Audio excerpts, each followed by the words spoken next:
This is the Queda de Rins with a body twist. So we're adding a twist onto the Queda de Rins. So I strongly suggest that you are already comfortable doing the Queda de Rins before you try this. Let's take a look.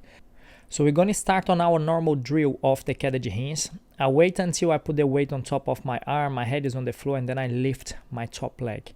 I'm going to try to drop the weight of my top leg as far as I can until I touch the floor. But don't worry if the leg doesn't go that far. At the beginning, just by balancing on the leg and leaning the leg behind is a proper workout. You're building up the strength because it's going to put you off balance. And by keeping the balance is already a challenge.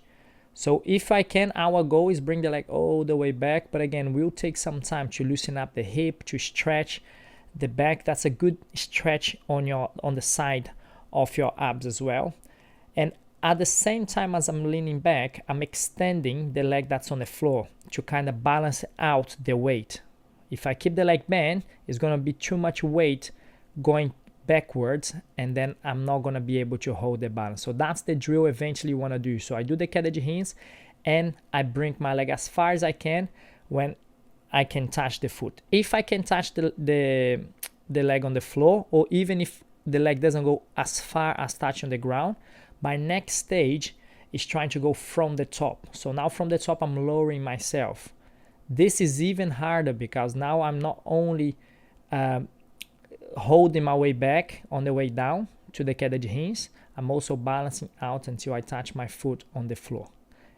Let's take a look from the front again. So I lower myself, my leg on top is a little bit bent, so I go as far as I can. If I can touch, great. If not, I just bring the leg back to the center position, and then I'm going to do the same thing on the other side. It's normal that you're going to feel heavy on one side, or maybe you can bring the leg further on one side than the other. So this is normal, so don't worry. A way to correct that is trying to do more on the weaker side or not so flexible side, more than you do on your good side.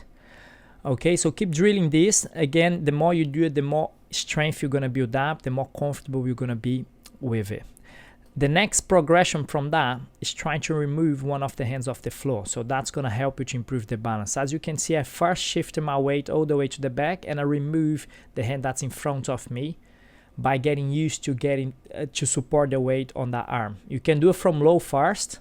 So I lower myself first and then I open my leg, if going all the way from the top is harder. So you can just work on the balance here by removing one hand out of the floor. So take a look again. Now I'm going from the top.